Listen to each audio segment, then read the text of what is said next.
Suryo bisa bebas kalau dia gila. Kalau di tes kejiwaan dia gila, dia bebas. Karena orang gila boleh menghina, tidak dihukum.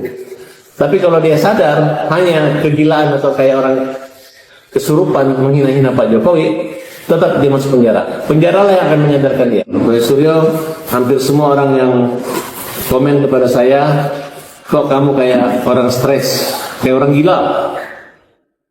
Ya, peneliti tapi menghujat, menghukum orang, mempermalukan dengan cara-cara yang melanggar hukum.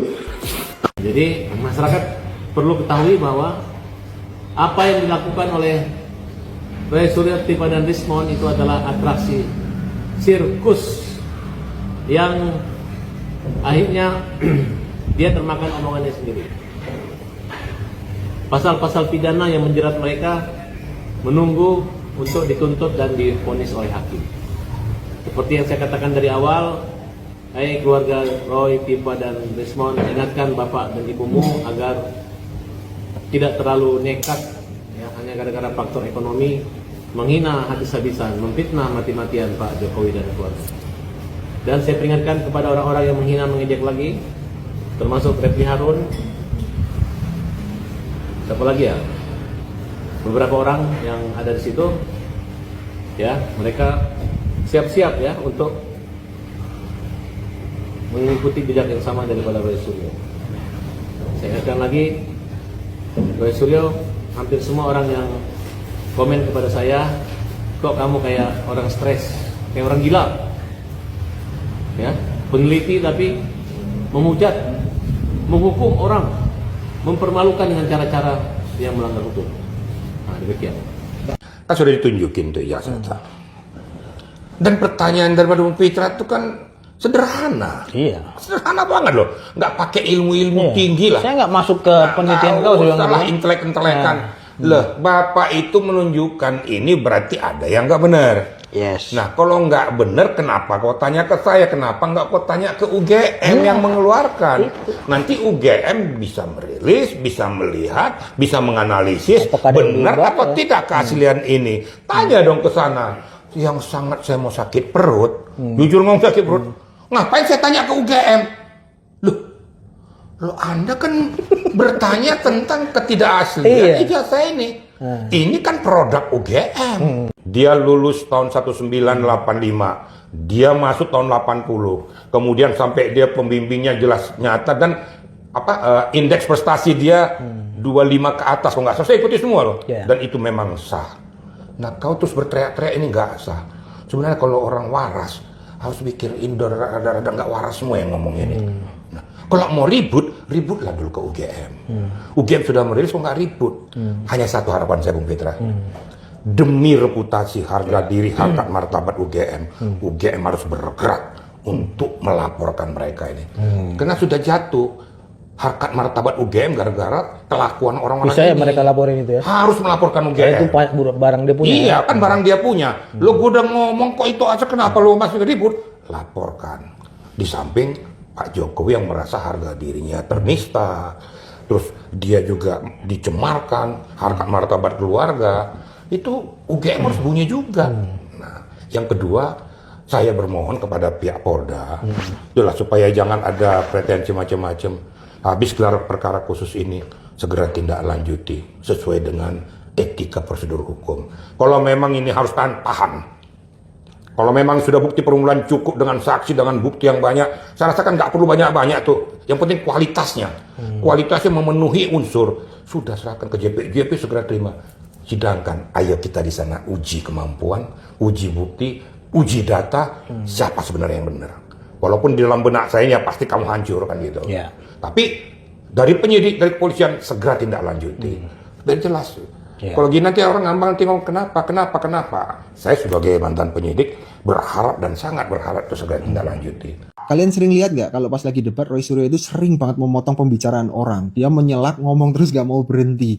Nah kalian pasti mikir orang itu stres, gak waras atau apa. Itu adalah teknik. Teknik namanya kill the message atau noise strategy. Dia berfungsi untuk membunuh pesan sebelum sampai ke penonton.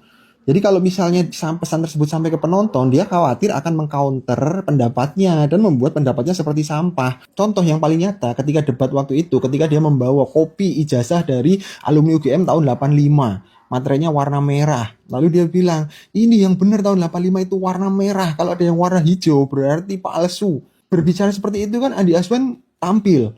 Lalu dikeluarkan, ada ijazah alumni 85 yang warna hijau materinya.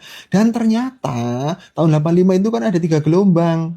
Gelombang Jokowi itu gelombang kedua dan materinya warna hijau semua. Hal ini gak diketahui sama Roy Suryo, makanya dia gelagapan. Nah setelahnya, kalau pas debat, dia selalu, kalau misalnya Andi Aswan mau ngomong, pasti diselak dan tidak diberi kesempatan untuk berbicara. Saya ingin ke Bung Refli dulu. Bung Refli, bahwa Kamis lalu pihak Anda ini mengkritik soal penetapan tersangka klien-klien Anda. Apa dasarnya? Mengapa kubu Anda mengkritisi hal ini? Saya klarifikasi dulu ya. Jadi ada 2 klaster. Ya. Klaster 1 itu terdiri dari Kurnia Tri Royani, kemudian Rizal Fadila, Rustam Effendi, Egy Sujana, dan Damai Hari Lubis. Itu klaster 1 yang belum diperiksa sebagai tersangka. Ya. Klaster 2 itu RRT. Roy Suryo, Rismon Sianipar, dan Fauzia Tiasum atau Dr. Tifa. Oke. Nah saya itu kuasa hukum atau penasihat hukum RRT. Oke. Nah pembicaraan mengenai protes ini sebenarnya terjadi juga di kita. Kan tujuan kita mengikuti gelar perkara khusus itu GPK itu adalah kita ingin diyakinkan secara precise sebenarnya apa sih yang menyebabkan RRT itu dijadikan tersangka. Ya.